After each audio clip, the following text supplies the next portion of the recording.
Hello ladies and gentlemen, Safehouse here, and today I'll be showing you a few tips on how to deal with latency in Final Fantasy XIV A Realm Reborn. Now obviously I can't cure the latency, it's always going to be there, but these are just a few tricks that are going to help you out, especially in those tough fights. So I'm going to jump straight into it with step 1. Know the fight. Now make sure if you don't learn anything else from this video today, that you remember this, because it is the most important thing and it will help you out more than anything else. As you can see in this Hydra fight, if I didn't know that he ran to the middle of a map before he used Fear itself, then I may not have moved quick enough. As you can see, a couple of people don't actually make it. It's just about knowing the fight, and if you're only looking for that cast bar, then you might not make it in time. So you've just got to know exactly what's going to happen and exactly what you've got to do in reaction to that. Step 2. Latency works both ways. Just as you get hit when you appear to be out of an ability, you can appear to get hit by an ability but not actually get hit.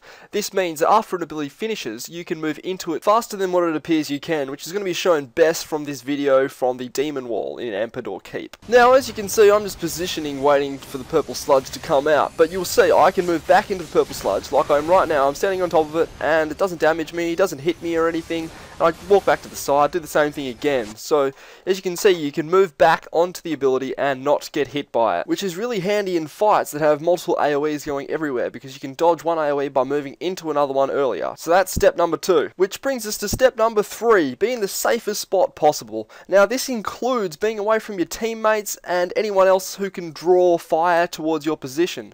That's a good way to not get hit by stuff, just being away from your other teammates if possible, but still keep near healers. But what I really mean by being the safest spot possible is knowing where the AoE is going to be in the fight. It goes back to step 1, knowing the fight, but being in that safest position so that you can move the minimal amount of distance to get out of the AoEs.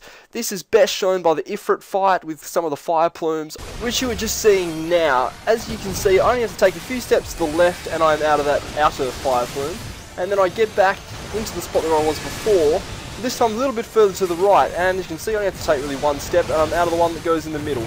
This is also about really where the tanks are positioning the boss too. You can sort of force people to be in the correct position. They don't have to think about it themselves.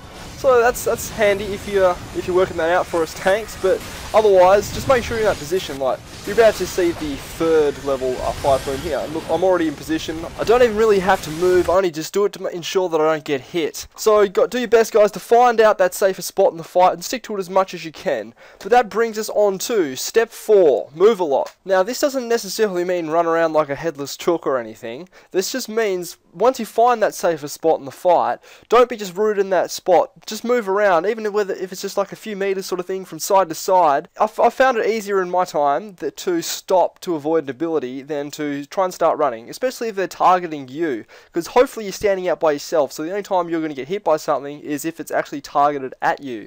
And AoEs get thrown where you are standing, not where you're going, so if you're moving then it's not going to hit you anyway. So I've just found it a lot easier if I'm already moving to avoid the AoEs rather than when I'm standing still. I know it can be a bit harder for you casters and that when you're rooted, but try casting and moving, just get the momentum up. It's going to make it a lot easier.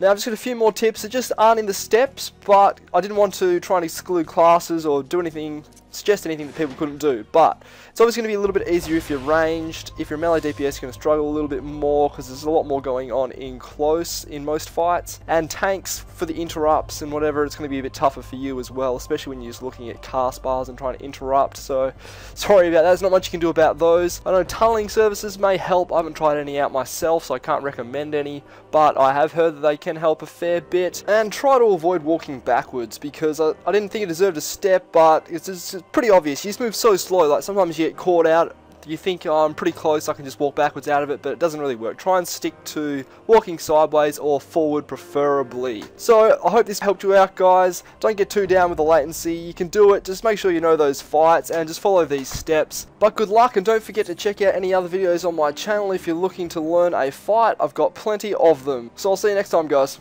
Thank you very much for watching, and if this video helped you out or you just enjoyed it, please smack that like button, or you can also subscribe to my channel for more videos similar to this one. Thanks, guys.